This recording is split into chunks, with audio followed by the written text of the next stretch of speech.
पिंगळा महाद्वारी बोली बोलतो देखा, डौर फिरवितो डुगडुगू ऐका. वरल्या आळीला तुम्ही सावध व्हावे, पाटील बुवाला मग लावून सवे. चिठ्ठी येईल बा मग पडेल ठावे, पिंगळा महाद्वारी बोली बोलतो देखा. मधल्या आळीला एक बायको फिरे, तिला तुम्ही साधा मग पडेल पुरे. नाहीतरी पाटील बुवा तिची पळतील गुरे. पिंगळा महाद्वारी बोली बोलतो देखा. आणिक एक बारे सुटेल तातडी, पाटील बुवाची मग पडेल माडी. तिची पाची पोरे लागतील देशोधडी. पिंगळा महाद्वारी बोली बोलतो देखा. आणिक एक ऐका कैसे नवल झाले, गावच्या पांड्याने पाटलास नागविले. साऱ्या कागदाचे शून्य एकची झाले. पिंगळा महाद्वारी बोली बोलतो देखा. हिंडता फिरताना एक शकून सांगे, त्याच्या सत्तेने या आळीस वागे. संता घरचा बा एक तुकडा मागे. पिंगळा महाद्वारी बोली बोलतो देखा. हे जरी ना ऐकाल तरी दुसरा येईल, सरते शेवटी बा काळ बांधून नेईल. एका जनार्दने आमचे काय बा जाईल. पिंगळा महाद्वारी बोली बोलतो देखा. डौर फिरवितो डुगडुग ऐका. पांडुरंगा करू प्रथम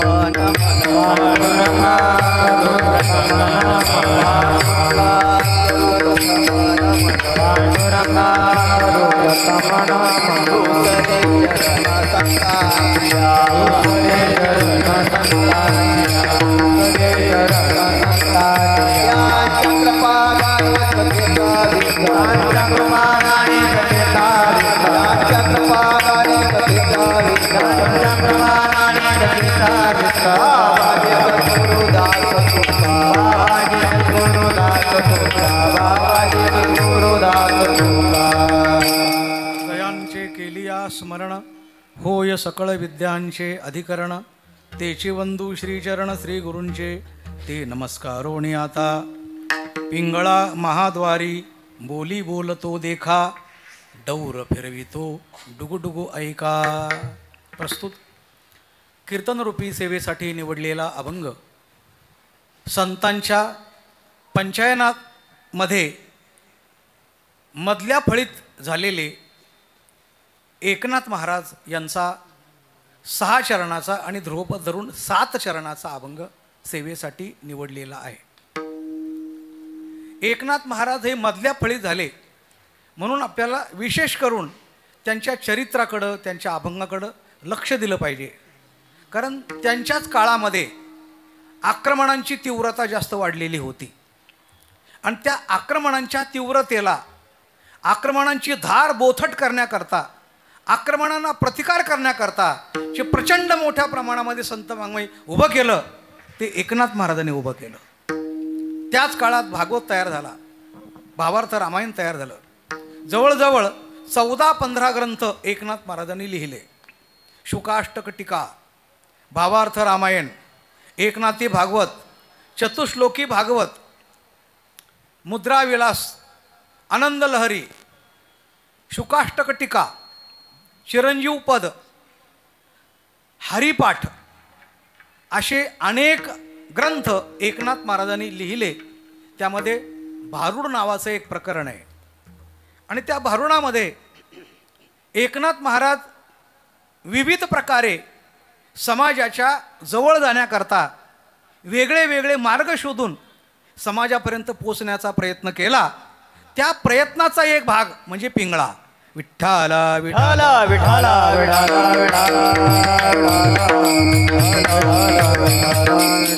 चालू वर्ष हे एकनाथ महाराजांचं चतुर्थ शतकोत्तर रौप्य महोत्सव आहे.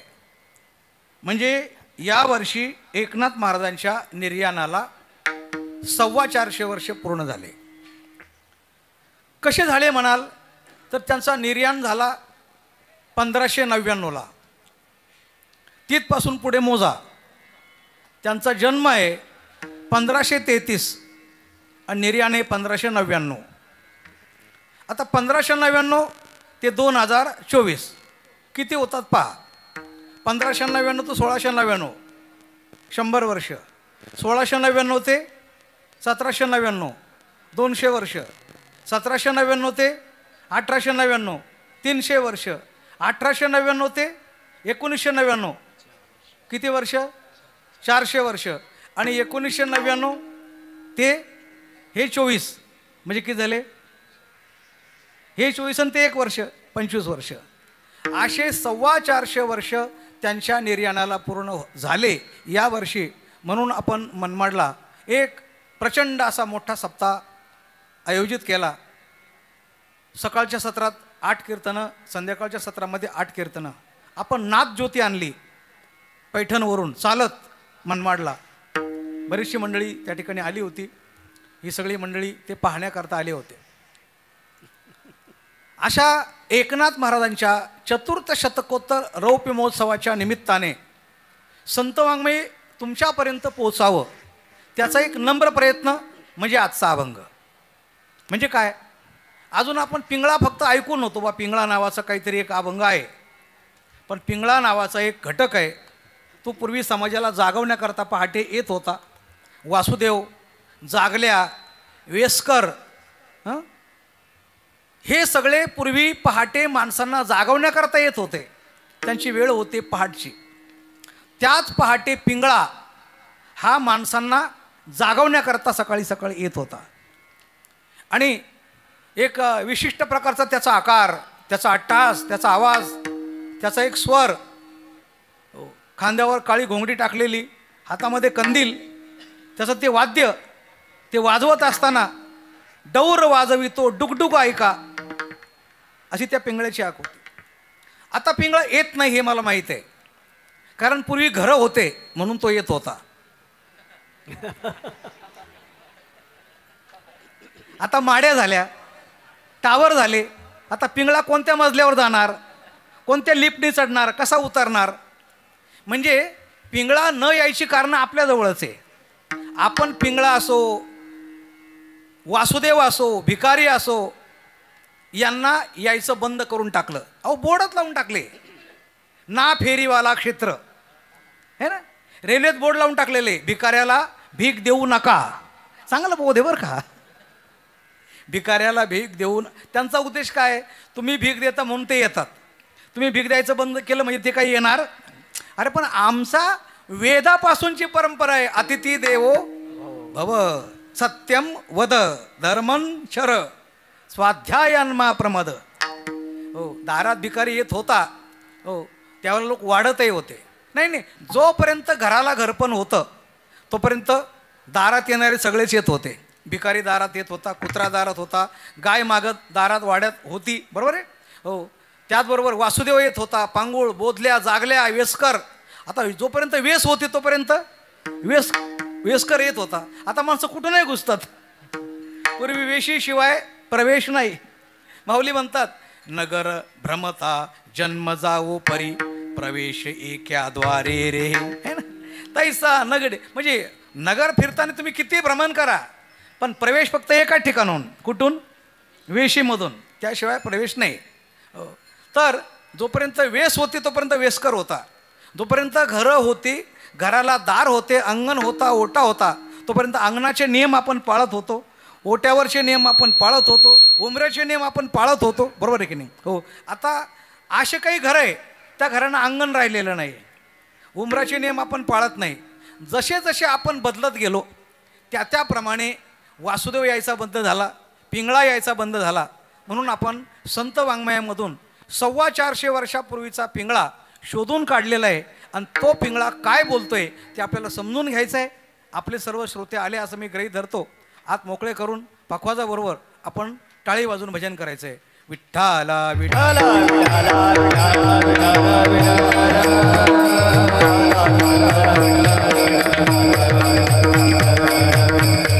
हे समजून का घ्यायचं माहिती आहे का?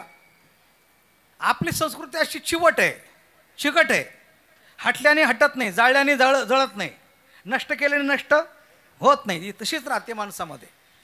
हो, हा रामशेतू होता कशावरून?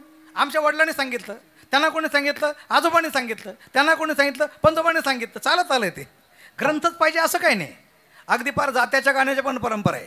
अहो, कोणीतरी सांगितलं म्हणून तर म्हणतात की नाही, हो, इडापिडा जाऊ आणि आता ही गोष्ट मागच्या मनवंतरातली. हो, पण हो, सासूबाई म्हणत होती, सुनबाई म्हणायला लागले, सुनबाई म्हणते, पुढची सुनबाई, हे म्हणत पण त्याच्या पाठीमागे इतिहास आहे. त्याच्या पाठीमागे बळी कोण, हो, बळीचा राज्य येणार म्हणजे कधी येणार, इतिहास आहे. हो, आमच्या अभंगात तर अध्यात्म आहेच आहे, पण जात्याच्या गाण्यावर सुद्धा अध्यात्म आहे. कारण ते परंपरेत आलेलं आहे. म्हणूनसाठी ते कशात आलं आहे? ते परंपरेत आलं आहे. आणि म्हणून स्वातंत्र्यवीर सावरकरांच्या अनेक ग्रंथांपैकी एक ग्रंथ असा आहे, हो, इतिहासाची सोनेरी 6 पानं. ग्रंथाचं नाव काय? इतिहासाची सोनेरी 6 पानं. मी मुद्दाम तरुणांना आमंत्रित करतो, प्रत्येक गावात सांगतो, तुम्ही सगळ्या सासवा इथं आलेत, आता उद्या सुनबाईंना पाठवून द्या बरं का. तुम्ही सगळे आजोबा आलेत, उद्या नातवांना पाठवून द्या. का? मला त्यांच्यावर काही बोलायचं आहे. आता मी समजा ग्रंथ सांगितला तुम्हाला, उद्या तुम्ही घेऊन या तो ग्रंथ. तुमचा नातू असता, तर तुमची नात असते, तुमची सुनबाई असती, शिकलेली, मोबाईल घेतला असता, पटकन नेटवर शोधला असतं, काय इतिहासाची सोनेरी 6 पानं, पटकन ते आलं असतं, लगेच ऑर्डर दिली असते, पुस्तक घरी. आता पुस्तक शोधायला कुठं जावं लागत नाही. आता तुम्हाला सांगितलं मी, आणा पुस्तक. तुम्ही काय करणार? कुठं मिळतं ते? नाशिकला. कुठे दुकान ते? आता आपल्या जुन्या पद्धती. आता तसं राहिलेलं नाही. म्हणून मला तरुणांची गरज आहे समोर बसलेले. इतिहासाची सोनेरी 6 पानं. सावरकर म्हणतात, इथं हून आले, शुक आले, कुशाण आले, इस्लाम आले, बुद्ध आले, अनेक प्रकारचे लोक बाहेरून आले. काही आक्रमक होते, बिळातून साप बाहेर पडतो ना, असे भारभर बाहेर पडते, मारामारी करायचे, नष्ट करून टाकायचे. इतके आक्रमक लोक भारतामध्ये आले. चीनच्या बाजून आले, खैबर खिंडीतून आले, पाकिस्तानमधून, पाकिस्तान तर आत्ता झाला म्हणून, पण अफगाणिस्तानमधून आले. पण हे आलेले माणसं आल्यानंतर त्यांनी काही थोडे दिवस धुमाकूळ घातला, हे का नाही, त्यांचे हात्यारं बोथट होईपर्यंत आणि आपल्या संस्कृती कळेपर्यंत हळूहळू ते नरम झाले. आपल्यामध्ये राहता इथं त्यांनी घरं बांधले, इथं त्यांनी शेती बळकवली, शेती करायला लागले. हळूहळू पाहता त्यांची नावं बदलले. हो, नंतर ते चतुष्टी करायला लागले, पाडवा करायला लागले, हनुमान जयंती करायला लागले, कोजारिकी पौर्णिमा करायला लागले, नवरात्र करायला लागले. हो, पितर 3ऱ्या 4थ्या 5व्या पिढीमध्ये ते आपल्यासारखंच बोलायला लागले, आपल्यासारखे व्रत करायला लागले. पाहता आम्ही कुठून आलो होतो विसरून गेले आणि ते हिंदू झाले. ही आपल्या धर्माची शक्ती फार मोठी प्रमाणात. त्यांना बदलवलं म्हणजे आपोआप आपल्या संस्कृतीने बदलवलं, आपल्या ग्रंथांनी बदलवलं, आपल्या चालीरीतीने बदलवलं. आम्ही काहीच करत नाही. आणि म्हणून अशा आपल्या चालीरीती ज्या चिवट परंपरा आहे, अलग लक्षात, त्या बाहेरच्या येणाऱ्यांनी आक्रमणाने ज्या नष्ट होत नाही त्या टिकूनच राहतात, है ना. आता कीर्तनं व्हायला लागले. पूर्वी काही कीर्तनं होते का एवढे? टाळावर सप्ते चालायचे. तरी पण लोक पाठीमागच्या परंपरा जतन करतच होते. पाडवा आहे की पाडव्याला काय करावं लागतं, लिंब खावं लागतं, खातच होते, बरोबर आहे. गुढीपाडव्याला काय करावं लागतं, पुढे कोजागिरीला काय करावं लागतं, ते करतच होते. परंपरा चालत आल्या, टिकून राहिल्या. हे परंपरा नावाचं शास्त्र आहे, ते फार अवघड आहे, फार कठीण आहे. ते याच्या पुढं मोठमोठ्याने हात टेकले हो की किती जरी बदलवलं तरी हे काय बदलायचं नाही. तर यांचं कसं आहे, हो गेला गुढीपाडवा आली हनुमान जयंती, हो गेली हनुमान जयंती आली अक्षय तृतीया, ती गेली आली वटसावित्री पौर्णिमा, ती पुढं गेल्यानंतर आली नारळी पौर्णिमा, आला आपलं भगवान कृष्णाचा जन्म आला, गोकुळाष्टमी आली, आला पोळा पुढं आणखीन, परत आले गणपती, त्यांच्यानंतर आले पितृपक्ष संपले, आले नवरात्र. म्हणजे दुसऱ्याला घुसू द्यायला चान्सच नाही मध्ये. त्यामुळे बाहेरच्यांना वाटत त्यापेक्षा आपलं कुठं टिनकी वाजवता यांच्या पुढं, आपणच करा गुढीपाडवा, चला आपणच करा गणपती. हळूहळू सगळं करायला लागले. मुसलमान गणपती बसवायला लागले, मुसलमान नवरात्र करायला लागले. हा त्यांच्यातले जे ठेकेदार आहे, एजंट, ते नाही करत अजून. त्यांच्याबद्दल मी शेवटी 20 मिनिटात बोलणार आहे. आता बोलतोय सध्या, इतक्या लवकर तोंड खराब करत नाही. फक्त मला काय म्हणायचंय, आपली संस्कृती चिवट आहे, टिकाऊ आहे, ग्रंथातच नाही, ती आपल्या चालीरीतीमध्ये आहे. आणि त्या चालीरीतीचा एक भाग म्हणजे पिंगळा. पिंगळा महाद्वारी बोली बोलतो एका पिंगळा माधवारी, पिंगळा माधवारी, बोलतो एका पिंगळा माधवारी. डौर फिरवितो डुगडुग आई का, डौर फिरवितो डुगडुग आई का, डौर फिरवितो डुगडुग आई का, डौर फिरवितो डुगडुग आई का. पिंगळा माधवारी, बोलतो एका पिंगळा माधवारी, पिंगळा माधवारी, बोलतो एका पिंगळा माधवारी.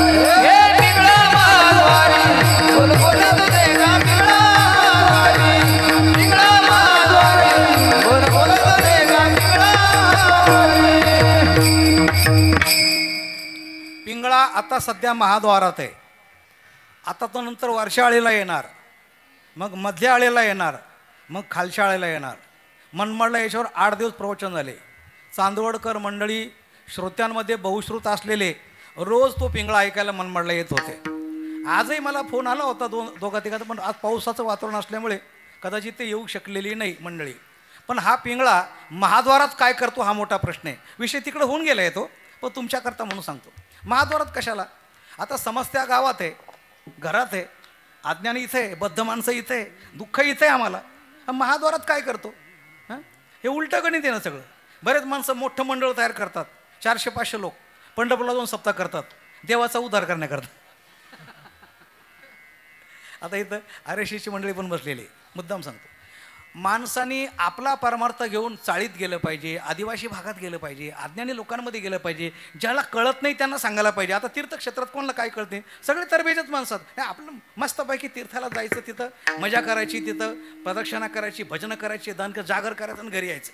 हो बाबांनो, पण संतांनी संतवाङ्मय तुमच्या एकट्याच्या स्वार्थाकरता नाही लिहिलं आहे, हो ते लोकांकरता लिहिलं आहे. तुम्हाला येतं आहे ना, लोकांपर्यंत जा, झोपडीपर्यंत जा, आदिवासी पाड्यामध्ये जा, ज्यांना राम कळत नाही त्यांना शिकवा, ज्यांना टाळ माहिती नाही त्यांना शिकवा. नाही तर मग ते उद्या हो राम राम म्हणायच्या ऐवजी जय रावण म्हणतील आणि म्हणायला लागले ना. त्यांचा दोष नाही, तुमचा दोष आहे. कारण वासुदेव म्हणजे काय, वासुदेव करीतो फेरा, वासुदेव करीतो फेरा, वासुदेव करीतो फेरा, वासुदेव करीतो फेरा.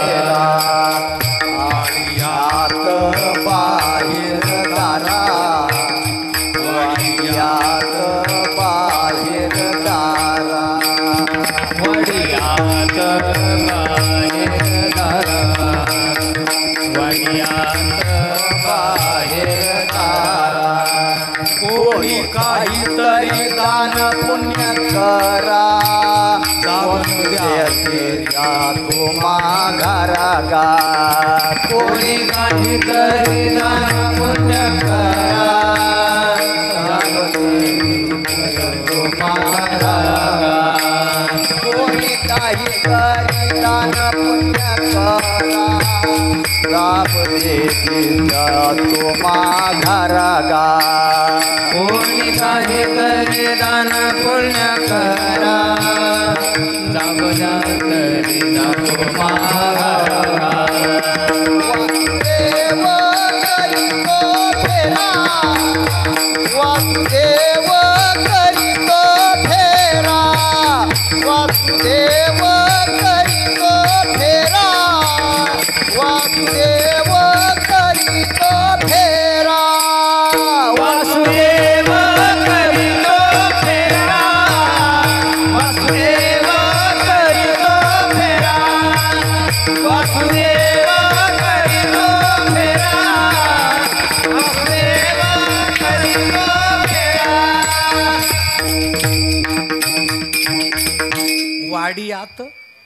बाहेर दार.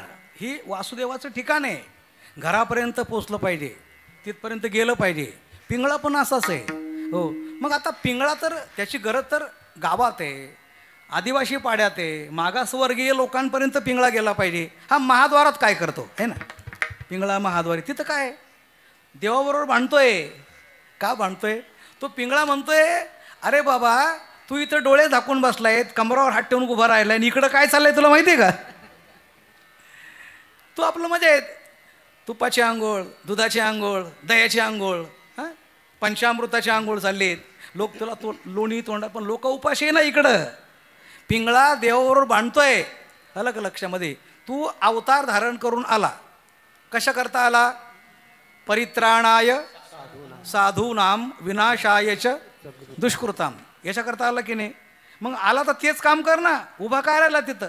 उभा राहून काही कामं होतात का? हां, पिंगळा देवाबरोबर भांडतोय. जीव इकडं अज्ञानी आहे, बद्ध आहे, दुःखी आहे. हो, अनेक प्रकारचे त्रास आहे यांना जीवांना. तू इथं काय करतोय? पिंगळा देवाबरोबर भांडतोय. तू जग निर्माण केलंय, कर्मसापेक्ष सृष्टी आहे. तू जर निर्माण केलंय तर निर्माण केलेल्या जगामध्ये स्थैर्य, सुख, शांती लाभणं, नांदणं, हो, ही जबाबदारी कोणाची आहे? तुझी आहे. हो, देव जर म्हटलं ना ते जाणे त्याचं कर्म जाणे. आपला पण जे पाया पडतात त्या त्यांच्याकडे बघायचं. बघ तुकोबाऱ्यामध्ये, देवा तुला जर या लोकांचा इतका संकोच वाटतो तर व्याला कशाला? कशाला व्याला? हा ना, एखाद्या बाईने जर 4-5 पोरांना जन्म दिला, हां, आणि तिला जर ते सांभाळत नसलं तर काय म्हणतात त्याला? खरं तुमच्या भाषेत काय म्हणतात सांगा? तुला जर होत नव्हतं तर? नाही, तो शब्द नाही वापरता येणार. एवढा संकोच तरी का व्याला?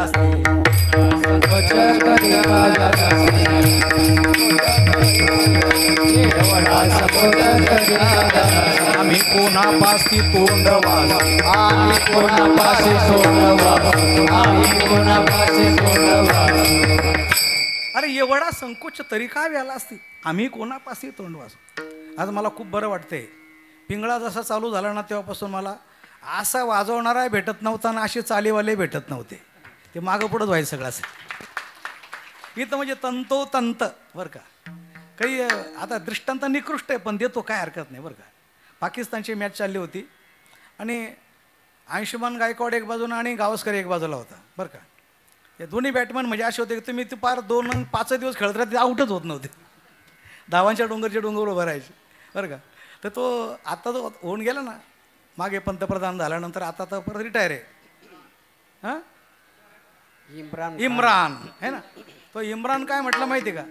म्हणे ही जोडी जर भारतापेक्षा जर पाकिस्तानमध्ये असती ना, गावस्कर आणि अंशुमन गायकवाड, तर आम्ही जग जिंकलं असतं बरं का.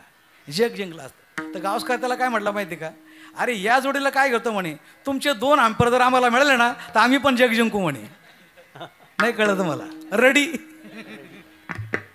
हां, रडी खेळणारे. तर मी असं म्हणतो, हो, ही जी जोडी आहे, हे वाजवणारा आणि हा गाणारा बरं का लक्षात, ही जर जोडी मला वर्षभर माझ्या साथीला असली ना, मी आजारीच पडणार नाही कुठल्या बाबतीमध्ये. कारण हे म्हणजे इशारा आहे नुसता. तेजा इशारती,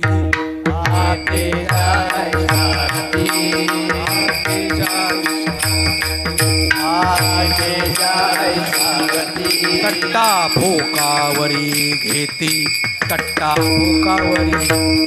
बोला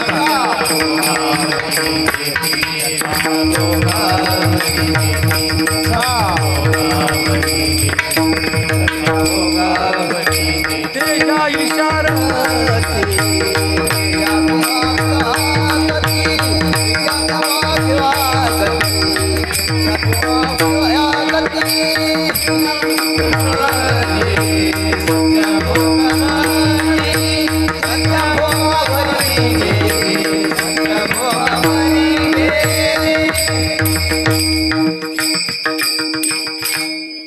दोन प्रकारचे घोडे असतात ना, तेजाशिवी इशारा केला का?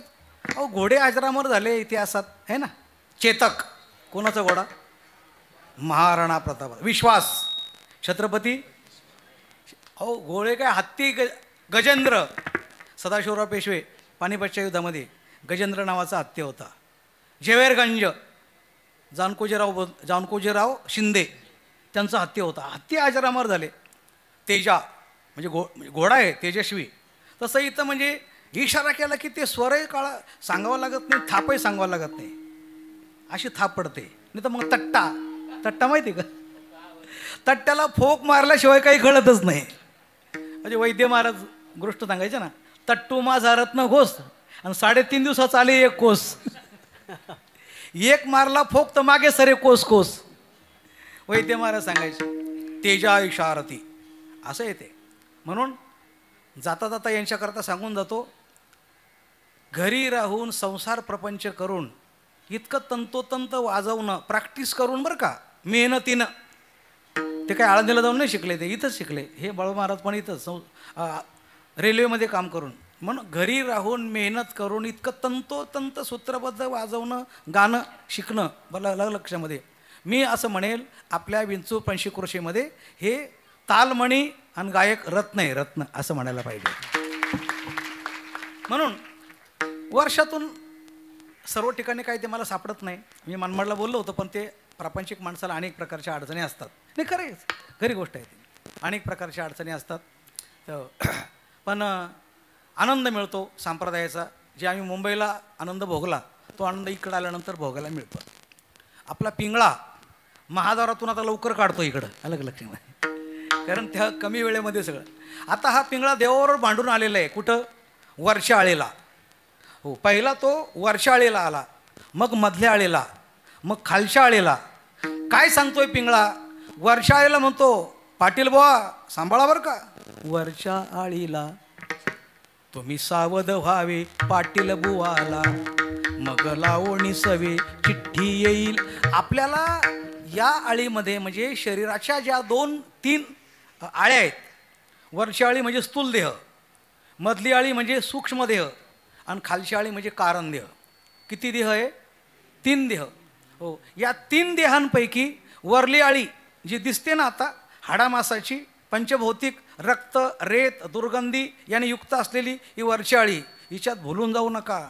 कारण हिला मर्यादा दिली, आयुष्य दिलेलं आहे, मर्यादित सगळं दिलं ते. हो, आणि तेवढ्या वेळेत आपल्याला सगळं करायचं आहे. हो, शरीर तर दिलं, बुद्धी तर दिली, शरीर बुद्धी सौंदर्य शक्ती सगळं दिलं, पण मर्यादा दिली. एवढ्या वेळेत तुम्हाला एवढं करायचं आहे. वेळ निघून गेल्यानंतर काही उपयोग होणार? चिठ्ठी येईल बा मग पडेल ठावे. काय उपयोग होणार आहे वेळ निघून गेल्यानंतर? बऱ्याच माणसाला म्हातारपणीत फार मर्द सुचतो. अंगम गलितम पलितम मुंडम दशन विहीनम जातम तुंडम वृद्धो याती गृहीत्वा दंडम तथपि न मुंचत्याशा पिंडम. शंकराचार्य म्हणतात, अरे बाबा आता हे कुठं तुझं, हां हे काय तुझं वय राहिलं का आता? हातपाय थरथर करायला ना. बरं, हे माणसं येतात तर येतात ना सगळ्यांच्या पुढं. आमच्या ठाण्याला होते, आता मी इकडे म्हणून सांगतो तुम्हाला, येणार 10 वाजता आणि बाबाकडंच पाहत राहणार 10 मिनिट. बोंबले महाराज सगळं माहिती ते, बाबांकडंच 5 मिनिट. आता बसून घ्यायचं ना उशीर आल्यानंतर. बरं, बाबा दिगंबर बाबा दिगंबर वाजेकर पाया पडणार, तोंडाकडे पाहणार, बसून घ्या ना खाली आता. म्हणून परमार्थ करायचं एक वय असतं. तेव्हा तुम्ही पहिली वरची आळी समजून घ्या, मग मधली आळी समजून घ्या, मग खालची आळी समजून घ्या. अलग लक्षामध्ये. आता मी लवकर वरच्या आळीला आलो. वरच्या आळी म्हणजे देह, पंचभौतिक है ना. हो, पंचीकृत महाभूत संभवम कर्मसंचितम शरीर सुखदुःखानां भोगायतन मुच्यते. पहिलं शंकराचार्यांच्या भाषेत तुम्हाला सांगितलं आहे आपल्याला. पंचीकृत हे कसं आहे? पंचीकृत म्हणजे पृथ्वी, आप, तेज, वायू आणि आकाश. बरं, पृथ्वीचा सुटका काय? सुटका घट्ट म्हणजे पृथ्वी, पातळ म्हणजे पाणी, पोळणारा म्हणजे अग्नी, हलवणारा म्हणजे वायू आणि पोकळ म्हणजे आकाश. बरोबर? पृथ्वी कशी आहे? घट्ट. पाणी कसं आहे? पातळ. अग्नी कसं आहे? हात लावून पाना. अग्नी कसा आहे? पोळणारा. वारा कसा आहे? हलवणारा. आणि आकाश कसं आहे? पोकळ. राहील ना ध्यानात? घट्ट म्हणजे आणि हे सगळे पंचमहाभूत वरच्या आळीत एकत्र केले. काय एकत्र केले माहिती का?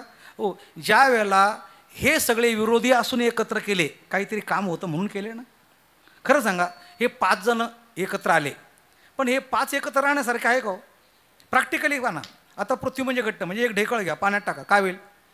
विरघळून जाईल. पाणी घ्या, स्टोवर ठेवा, पाऊस नका, काय होईल? जळून जाईल. हो बरं, चूल पेटलेली, स्टोव पेटलेले, वारा आला काय होईल? विजून जाईल. आणि वाऱ्याला आकाश गिळून टाकेल. म्हणजे आकाश वायूला गिळतं, वायू अग्नीला विझवतो, अग्नी पाण्याला जळतं आणि पाणी पृथ्वीला विरवून टाकतं. आता हे सगळे एकमेकाचे शत्रू आहे का मित्र आहे? तुम्ही ऐकता ना बरोबर? पंचमहाभूत एकमेकाचे शत्रू आहे का मित्र आहे? काय शत्रू आहे? मग ते जर शत्रू आहे तर आत्ता तुम्ही जे बसलेले मस्तपैकी कीर्तन श्रवणाची लिंक लागले, आसन घातलेले, भूक लागलेले, कीर्तनानंतर जेवणारे, जेवल्यानंतर झोपणारे, झोपल्यानंतर सगळं पचन होणारे, पचन झाल्यानंतर सगळं तुमची तब्येत चांगली होणारे, हे जे लक्षण आहे, भूक लागते, जेवण करतो, खालेलं पचतं, खालेलं रूपांतरित होतं रक्तामध्ये, हे जे सगळं होतं आतमध्ये क्रिया घडतात, या तुम्ही करतात का आपोआप घडतात? हां, आपोआप. तुम्हाला काय, तुम्हाला फक्त गोडाऊन पॅक करायचं बस. कळतं नाही मी काय बोलते? गोडाऊन पॅक करायचं, पुढचं काम सगळं आपोआप होतं आहे. मग हे आपोआप घडतंय म्हणजे हे पंचमहाभूतांच्या मैत्रीचं लक्षण आहे का शत्रूचं लक्षण आहे? मैत्रीचं लक्षण आहे. ज्या अर्थी खालेलं पचतंय, ज्या अर्थी रक्तात काही नाही, आपोआप सगळं घडते. काय चमत्कार आहे बघा ना. हो, डॉक्टर म्हणतो बा ऑपरेशन आहे तुमचं, कुठे आहे? म्हणे इथं ऑपरेशन आहे. मग काय करावं लागेल? म्हणे इथलं कातडं काढावं लागेल. मग लावा ना. मग इथं काय करणार? मांडीचं काढावं लागेल. मग मांडीचं काय? आपोआप येईल जाईल. आपोआप पण एक प्रक्रिया आहे. डॉक्टर म्हणतो आम्ही करताना बरोबर केले, आता वर्षाच्या हातात. कोणाच्या? ऑपरेशन केले पण वर्षाच्या तो करणार आहे. हे आपोआप का होतंय? तर आपोआप एवढ्या करत भगवंतानी या पंचमहाभूतांना, विरोधी पंचमहाभूतांना एकत्र आणून ही वर्षाळी तयार केली. एकत्र आणून शत्रू असून त्यांना काय बनवलं? मित्र. चांगल्या करता का वाईट करता? अहो 4-5 सरकार आहे, विरोधी पक्ष आहे समजा, त्यांचं पटत नाही, पण समजा आपल्याला कामं करायची, चला यांना उपमुख्यमंत्री बनवा, यांना मंडळामध्ये घेऊन टाका, किटकिट नको, तोंडात काय दिलं का आपोआप चूप बसतात आहे की नाही? म्हणजे मला खूप मागचं सांगायचं होतं. हो, आता एकत्र आणले, विरोधी पक्ष एकत्र आणले, चांगल्या करता का वाईटा करता? चांगल्या करता, बरोबर आहे की नाही? हो. मधला असं म्हणते बाळा, म्हणजे ती बी पाळण्यामध्ये मुलाला झोका देता देता म्हणते बाळा, पंचमहाभूत एकत्र आणले ना, चांगल्या करता आणले, नुसतं काही भोग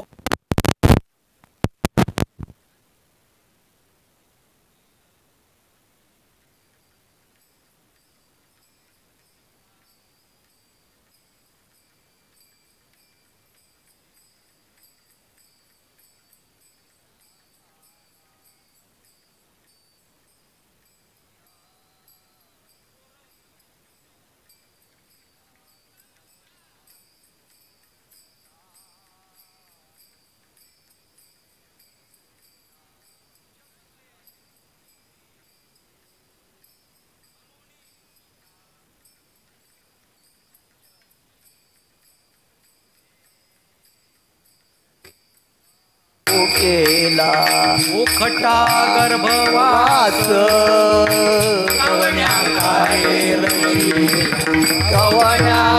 गर्भवास कार्य केला उखटा गर्भवास कार्य केला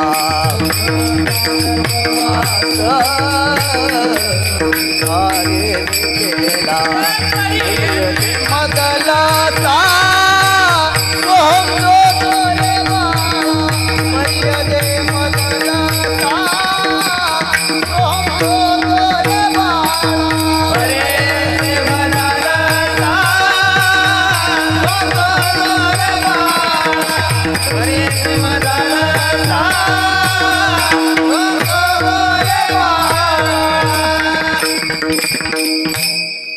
पंचभूते निवती तेथे म्हणून विश्रामू केले. निवती एकत्र येतात मित्र, यांची मैत्री कायम नाही बरं का.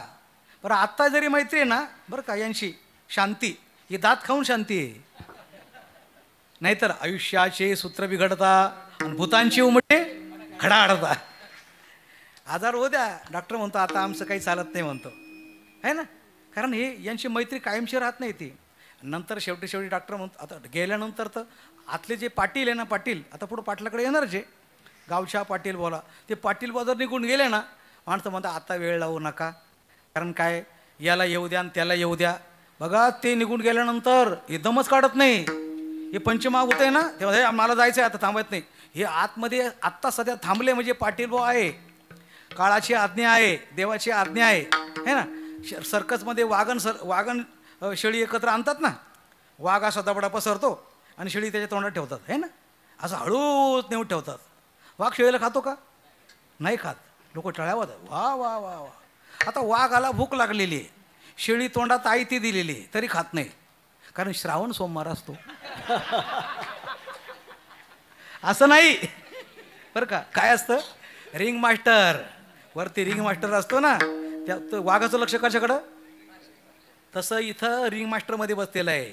आणि त्याला पण पिंगळा म्हणतो, रिंग मास्टरला पिंगळ्याला पिंगळा म्हणतो. हो, तुम्हाला पण चिठ्ठी येणार आहे बरं का. वर्षा आळी तुम्ही राहताय, मर्यादा संपून गेल्यानंतर काही चालायचं नाही, आणि मग आयुष्याचे सूत्र बिघडता, भूतांची उमटे खडाडता. मग नाकातून पाणी यायला सुरुवात होते. हो, देहीचा जरी अग्नी गेला तरी देह नवे चिखल ओला. मग गार फटक पडतं ना ते. आता नका वेळ लावू, उचला उचला म्हणतात ते. प्रेत बाहेरही घालीजे, दुष्ट संभाषणी टाळीजे. ठेवायचं नसतं ते, उचलायचं असतं ते. म्हणून त्याच्या आत काय करता येईल, म्हणून वरच्या आळीला मी सावध व्हावे वरच्या आळीला, वरच्या आळीला तुम्ही सावध व्हावे वरच्या आळीला. पाटील बुवाला मग लावून सवे, पाटील बुवाला पाटील बुवाला लावून सवे, पाटील बुवाला. चिठ्ठी येईल बा मग पडेल ठावे, मग पडेल ठावे. ए पिंगळा माधवारी कोणी बोलत रे का, पिंगळा माधवारी पिंगळा माधवारी कोणी बोलत रे का, पिंगळा माधवारी रे पिंगळा माधवारी कोण बोलत रे का, पिंगळा माधवारी पिंगळा माधवारी कोण बोलत रे का, पिंगळा माधवारी. अशा स्थूल देह नावाच्या वरच्या आळीमध्ये पिंगळा आता सध्या बोध देतोय की याच्या भरोश्यावर जाऊ नका. गोरं दिसतं, कुळकुळीत केस आहे, काय माणसं काय रोज दाढी काय करणार, कुळकुळीत आहे ना, अगदी पार चिकन पावडर काय लावणार आहे ना सगळं. तारुण्यात माणसं बघा, इकडून तिकडून आलं की आरशा पुढं गेलं ठेवलं की इकडून तिकडून आला की कांगवा काढलं पडतं. ते माणसं बरं का 10-10 मिनिटाला कांगवा काढणारी माणसं म्हातारपणामध्ये 10 दिवसांनी एकदा पण आरसा पाहत नाहीत. कारण पाहण्यासारखं काही राहिलेलं विनोद नाही. आपल्या भारताच्या राष्ट्रपती द्रौपदी मुर्मू आहे ना, त्या मधल्या एका समारंभात असताना एका चिमुकल्या मुलीने प्रश्न विचारला, मॅडम तू मेकअप का करत नाही. लहान मुलगी होती 5वी-6वीची. पण तुला ऐकायचं म्हणे, हो ऐकायचं म्हणते. तिने सांगितलं, मला लहान 2 बहिणी होत्या, एक मोठा भाऊ होता. आई वडील खदान असतं ना त्याच्यात काम करायचो म्हणे आम्ही. उडिसा नावाचं राज्य, उडिसा आपल्या भारताचं, फार गरिबी, खोदकामं म्हणजे बोगद्यामध्ये जाऊन खोदकामं करायचे. ते रॉ मटेरियल काढून त्याची सौंदर्य प्रसाधनं बनत होती म्हणे. आणि काही ठिकाणी लहान मुलांचे कामं राहायचे, मोठ्या माणसाला शिरता येत नव्हतं आतमध्ये. पोरांना काहीतरी 2 पैसे 5 पैसे देत असतील त्यावेळेला. बापाने सांगितलं, अगं तू घरी काय करते, तू पण चला आमच्याबरोबर. या द्रौपदी ही त्यावेळेला 6-7 वर्षाची होती. तिला पण नेलं. मग ते चिमुकल्या हाताने ते भरून काढायची. ते भरता भरता मुलांना रोग व्हायचे, मुलं मरायची त्या रोगाने. हिने पण बरेच दिवस ते काम केलं, 4-6 महिने काम केलं. एक दिवशी हिला कामाला जाता नाही आलं. आणि त्या दिवशी नेमकी आई वडील भाऊ आणि 2 लहान बहिणी ते खदान कोसळलं आणि सगळेच्या सगळे एकाच दिवशी मरण पावले. एकटी पोरगी शिल्लक राहिली घरी. तिला कळालं आपली आई वडील सर्व मरण पावले म्हणून. मग तिला कोणीतरी गावातल्या माणसाने शहरात नेऊन घातलं, विंचूरसारख्या शाळेत घातलं. ती शाळेत 1 नंबरने पास व्हायची. आता तिला चेहऱ्यावर जे दिसतं ना तुम्हाला काळा कुळकुळीतपणा, हा त्या खदानमध्येच तो त्रास झालेला आहे तिला.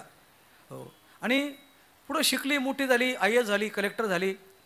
त्यावेळेला त्या मुलीच्या प्रश्नाला उत्तर दिलं म्हणे, मी मेकअप का करत नाही म्हणे. हे मेकअपचं साहित्य जिथे निघतं ना, ज्या मुलींच्या पायाखालून, तिथं अनेक मुलं मरण पावले, कुपोषणात मरण पावले, उपाशी मरण पावले. दिवसभर काम करून पोटापुरते मिळत नव्हतं म्हणे. ज्या वेळेला मी ते पाहिलं की याच्यापासून सौंदर्य प्रसाधनं मिळतात, तयार होतात, त्या दिवशी निश्चय केला होता, मी जगात किती जरी मोठी झाली तर मी मेकअप करणार नाही. तर ती मेकअप करत नाही अजून. आज त्या निश्चयावर राहिली, पण तिच्या कर्मधर्म संयोगाने दिवस पण चांगले आले, है ना, दिवस पण चांगले आले. अटलजीचं सरकार आल्यानंतर हो माणसं निवडायची पद्धत बदलली. पूर्वी राष्ट्रपती होण्याकरता प्रणवदादांना हो अख्खा भारतभर फिरावं लागलं. आमच्याकडलं पहा, आमच्याकडे लक्ष द्या, आमदार खासदार अख्ख्या भारताचा दौरा केला तेव्हा ते राष्ट्रपती झाले. पण सरकार बदलल्यानंतर, चांगलं सरकार आल्यानंतर रामनाथ कोविंदांना हो कोणापुढं हात जोडावे लागले नाही की मला राष्ट्रपती बनवा. त्यांना आपोआप राष्ट्रपती बनवलं गेलं, कारण कर्तबगारी होती म्हणूनसाठी बनवलं ना. APJ अब्दुल कलाम नाही म्हणत होते, पण आम्ही म्हणजे आपल्या देशाने ठरवलं होतं असं की मुसलमान धर्माचा सुद्धा राष्ट्रपती व्हायला पाहिजे, मागासवर्गीय तो पण राष्ट्रपती व्हायला पाहिजे, आणि महिलांपैकी एखादी महिला मागासवर्गीय महिला ती पण अशी जगात किती हिरे आहेत आपल्या देशामध्ये, पण त्यांचा कोणी विचार करत नाही. कारण का, ज्याच्या हातात ससा तोच पारधी होतं. पण ससाही नाही आणि काहीच नाही, कुठल्याच प्रकारची रेस नाही, कुठं अर्ज नाही, पण नरेंद्र मोदींनी या महिलेला केवळ ती IAS आहे, कलेक्टर आहे, तिला उचलून आणलं.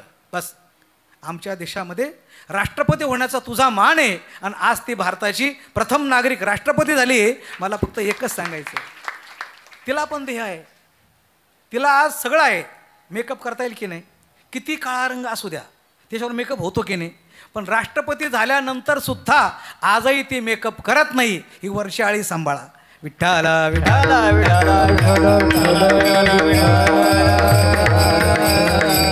हे एक उदाहरण आहे. अशी जगात भरपूर उदाहरणं सांगता येतील आपल्याला. 2 पैसे आल्यानंतर आपण काय काय करतो. मुंबईला मला एक वयस्कर बाई भेटली, जय हरी महाराज, पाय वगैरे पडली. मी ओळखलंच नाही. महाराज तुम्ही आमच्या घरी उतरलेले गावाला. अरे बापरे, म्हणलं कधी तुमच्या घरी उतरलो होतो. म्हणे, मग तिने आठवण करून दिली सप्त्या. अरे बापरे, आता मला सांगता येत नाही. तिकडं ती नऊवारी साडी नेसत होती आणि इकडे पंजाबी ड्रेस घालायला लागली.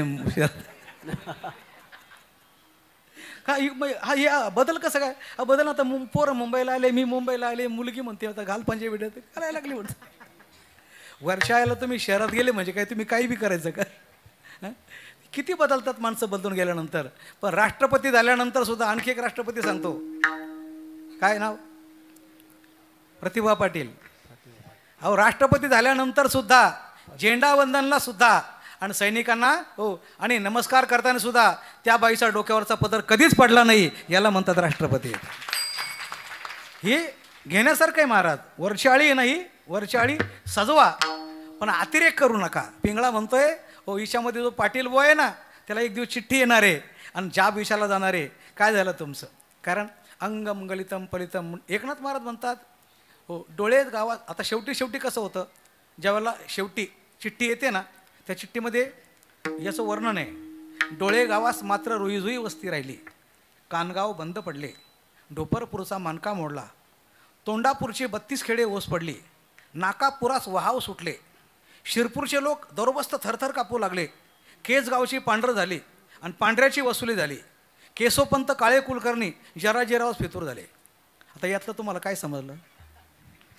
केशवपंत काळे कुलकर्णी जराजीराव फितूर झाले. हे जराजीराव कोण आहे. जरा कर्णमुळी सांगो आली गोष्टी, जरा कर्णमुळी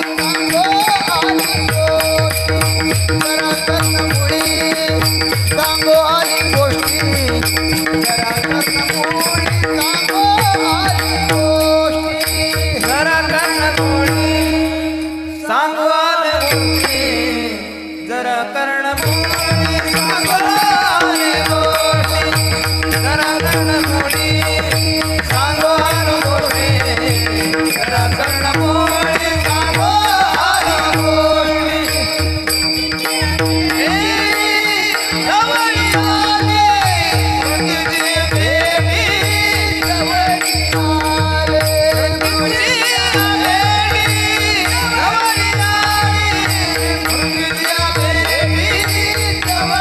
गोष्टी.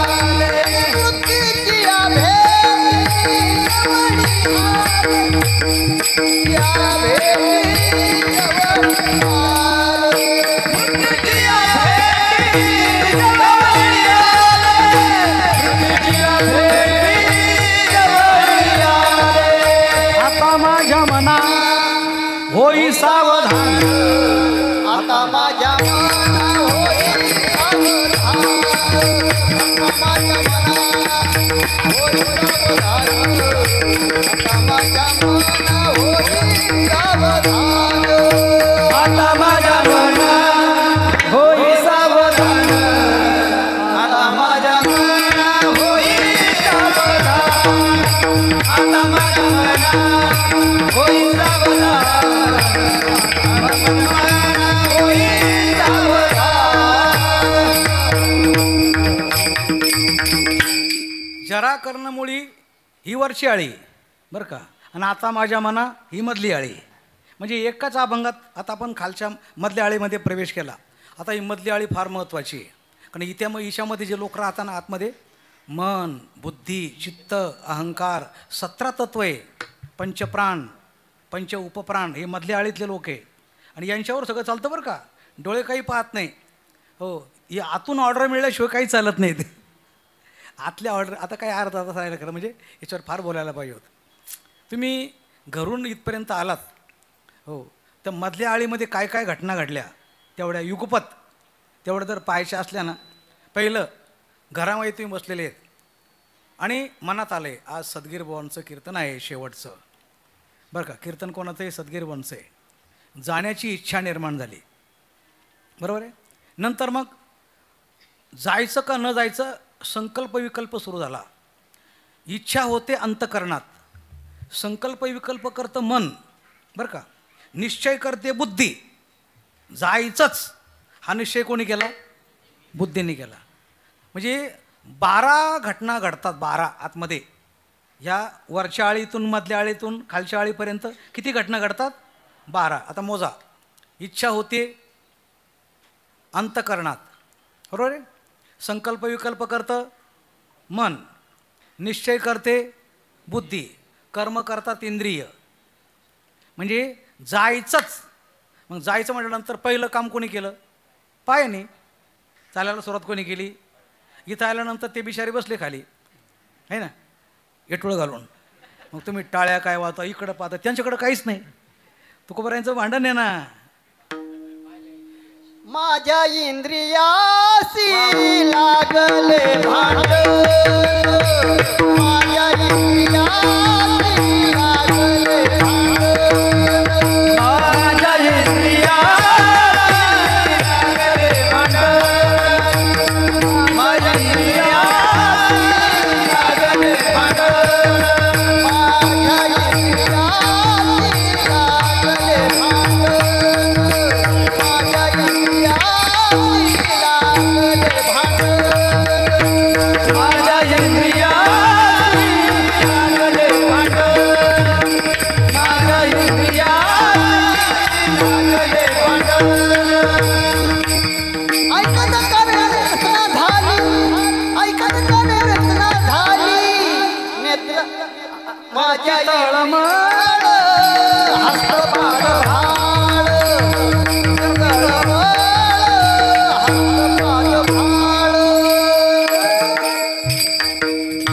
करती तळमळ. करती तळमळ.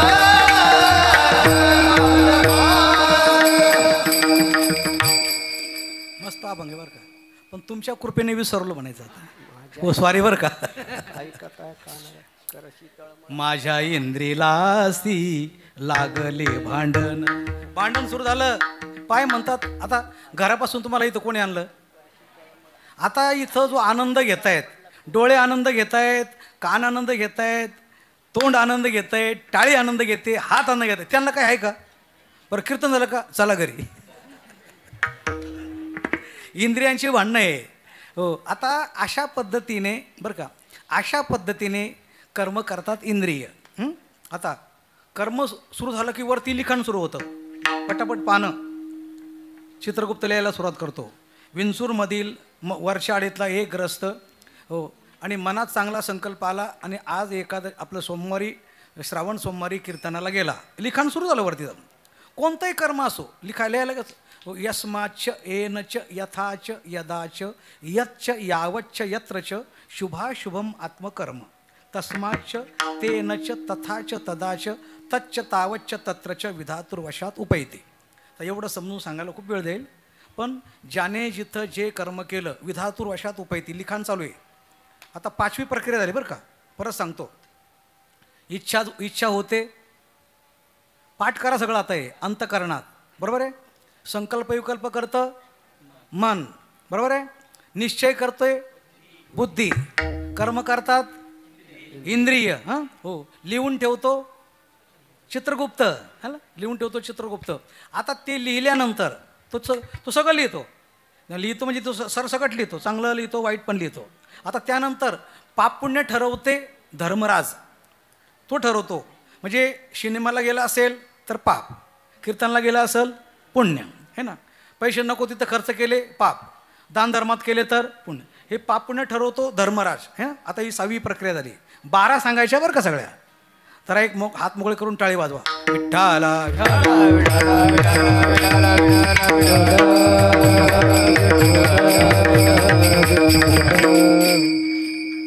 लिहून ठेवतो चित्रगुप्त, पाप पुण्य ठरवतो धर्मराज. हो. आता कर्मेंद्रियांनी कामाला सुरुवात केल्यानंतर शक्ती पुरवतो प्राण. शक्ती कोण पुरवतो? आता पाय उभे राहतात, पण पायाला शक्ती कोण देतो? प्राण आहे. हाताला शक्ती कोण देतो? प्राण. टाळी वाजवायला म्हणजे शक्ती पुरवायचं काम कोणाचं? प्राणात. जसे गावातले व्यवहार चालतात ना, तसेच आतले व्यवहार चालतात. बघा आता परत सांगतो. इच्छा होते अंतकरणात, संकल्प विकल्प करतं मन, निश्चय करते बुद्धी, कर्म करतात इंद्रिय, शक्ती पुरवतो प्राण, हां लिहून ठेवतो चित्रगुप्त. हां आता त्यानंतर चित्रगुप्तानंतर पाप पुण्य शुभाशुभ लिहून ठेवतो अलग, त्याचं वेगळीकरण कोण? धर्मराज, आहे ना. हो धर्मराज. आता घेऊन जातात यमदूत. 8वी प्रक्रिया. न्यायाला कोण येतात? यमदूत. जाब विचारतो यमराज. जाब कोणी विचारला? यमराजाने. हो जाब विचारतो यमराज. हो आता फटके खातो जीव, फटके खातो जीव. हो यातना होतात जीवाला, आणि गंमत पाहतात कामक्रोध. गंमत कोण पाहतं? म्हणजे ते इथंच असतात बरं का कामक्रोध. मग तो ते काय करतात माहिती का? यमाला गिराईक पाहिजे म्हणून तो इथून एक एक माणूस जमा करतात. ते कीर्तनात काही मजा नाही, चल तिकडं काय चाललंय बघ, कशाला उपास करतो, काय मजा कर. म्हणजे आपल्या हातून पाप करून घेणारे कोण असतात? कामक्रोध. इथं पाप करून घेतात, आणि आपल्याला जेव्हा तिथं नेऊन फटके बसतात ना, तेव्हा तिथं असे बसतात, असे मस्त असे बसतात. आणि ते यमाला सांगतात, हे 4 गिरे का मी आणले बरं का वरती यम, हे बघा हे 10 गिरे का माझे आहेत. क्रोध म्हणतो मी भांडणं लावली तेव्हा यांनी मारामारी केल्या, हे 10 गिरे का आपले आहेत. का म्हणतो? माझ्यामुळे यांनी व्यभिचार केला, हे 10 आपले. म्हणजे तिथं जाऊन असे बसतात मस्तपैकी पाठ लावून. आपले गिराईक मार कसे खातात? एजंट. यांना काय म्हणायचं? एजंट. झाले ना 12वी प्रक्रिया. विठ्ठला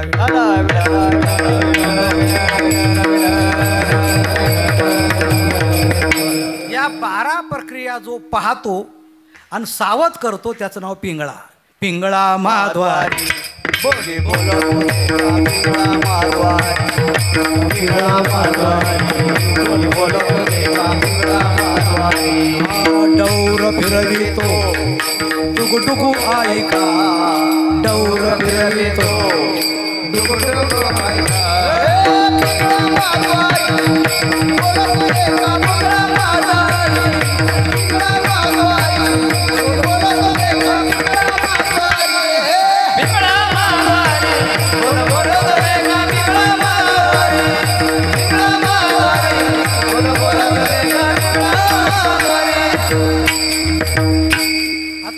वरच्या आळीतून मधल्या आळीत आलाय. मी सांगितलं ना मधली आळी म्हणजे अहो कर्म करतात इंद्रिय, ही वरची आळी आहे. पण शक्ती पुरवतो प्राण, ती मधली आळी आहे. सगळं एकत्र आहे सगळं ते. आता वरची आळी, मधली आळी आणि खालची आळी म्हणजे काय? टायर, ट्यूब आणि हवा. आता ही टायर आहे, हा नुसार टायर आहे. टायरवर गाडी चालतो नसते, ट्यूब नसेल तर आणि हवा नसेल तर. वरची आळी म्हणजे टायर, मधली आळी म्हणजे ट्यूब, है ना. कारण हवा कोण धारण करते? ट्यूब.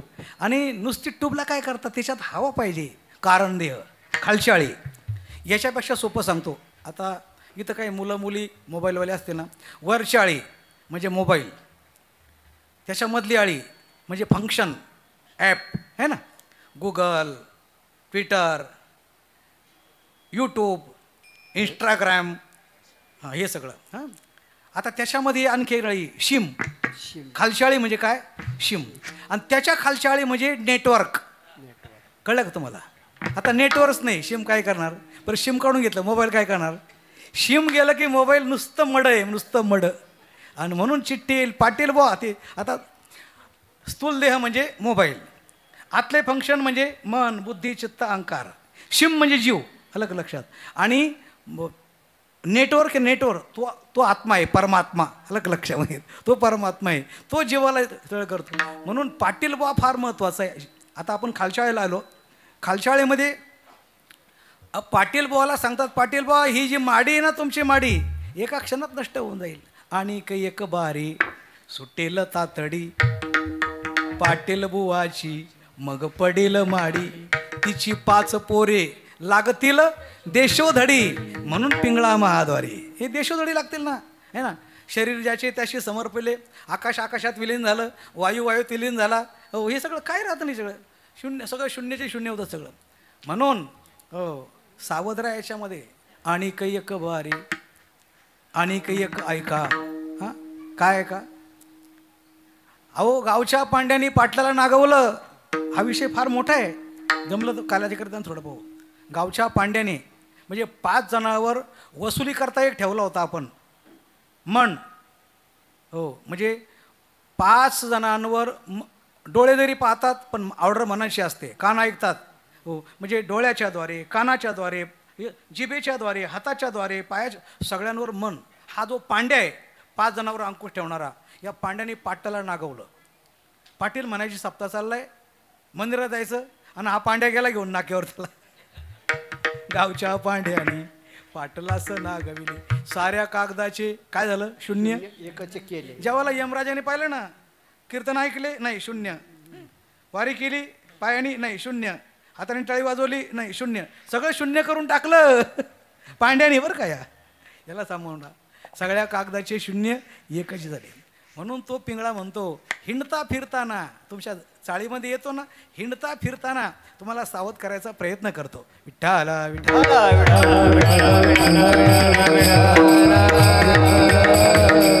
हा पिंगळा फार वस्ताद आहे. तो एका कीर्तनाचा विषय नाही. हा पिंगळा म्हणजे धन्याच्या दारी पडून राहतो, प्रेमाचा तुकडा मागून खातो, आल्या गेल्याशी जोहार करतो, आणि धन्याला दुवा देतो की जे मायबाप. तुम्ही पाबळवाडीला या, मग तुम्हाला सांगाल. आता साधने सांगायचं तर पुढचा अधिक आला का आपण पिंगळा येऊ, आहे की नाही. बरेच विषय बाकी पेंडिंगला येते. आता सप्तकल झाले, आता 7 साक्षी राहिले, आहे की नाही. जड साक्षी, जड साक्षी, जीव साक्षी, देव साक्षी, ईश्वर, हे 7 साक्षी राहिले. ते सांगायचे राहिले. अजून किती जरी अधिक मास आले तरी विषय पेंडिंगला येतात अजून. आणि मग पिंगळा नावाचा विषय तो पण बाकी. हो जाऊ द्या. तर मला काय म्हणायचं आहे, आता तो म्हणतो हिंडता फिरताना मी सांगतोय तुम्हाला, पण जर ऐकलं नाही ना, हे जरी नाही काल तरी दुसरा येईल, हे जरी नाही काल तरी दुसरा येईल, हे जरी नाही काळ तरी दुसरा येईल, हे जरी नाही काळ. सरते शेवटी काळ बाळून येईल, सत्य शेवटी. सरत शेवटी काळ बांधून देईल, सरत शेवटी. एका जनार्दनी आमचे काय वाईल, एका जनार्दनी आमचे काय वाईल.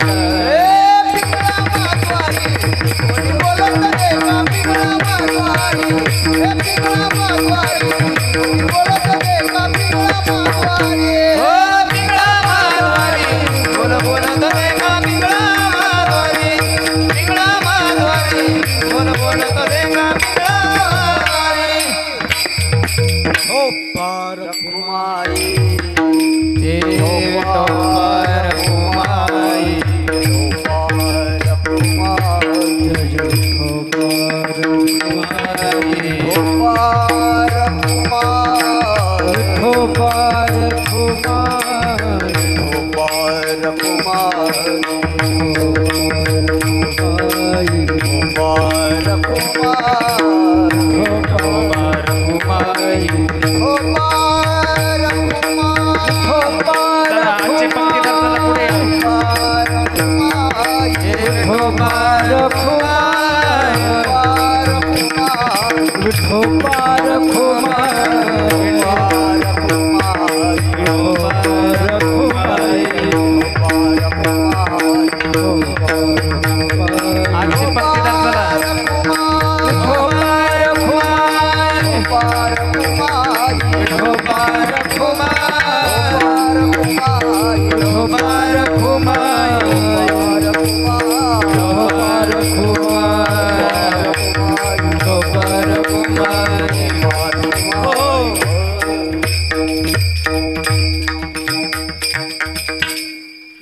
माऊलीचं भजन घेऊ आणि मग चालू घेऊ.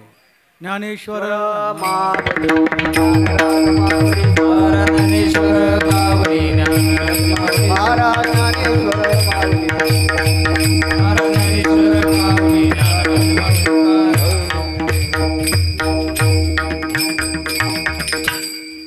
हे जरी न ऐकाल दुसरा येईल, हे जरी न ऐकाल दुसरा येईल, हे जरी नाही काल दुसरा येईल, हे जरी नाही काल दुसरा येईल. सरते शेवटी वाहून नेईल, सरते शेवटी वाहून नेईल.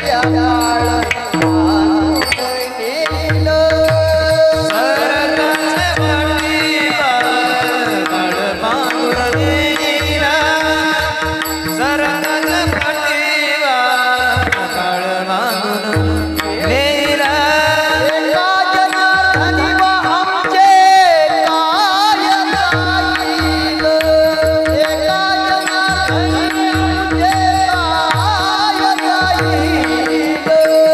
पिंगळा मातारी बोली बोलतो देखा, पिंगळा मातारी बोली बोलतो देखा.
आई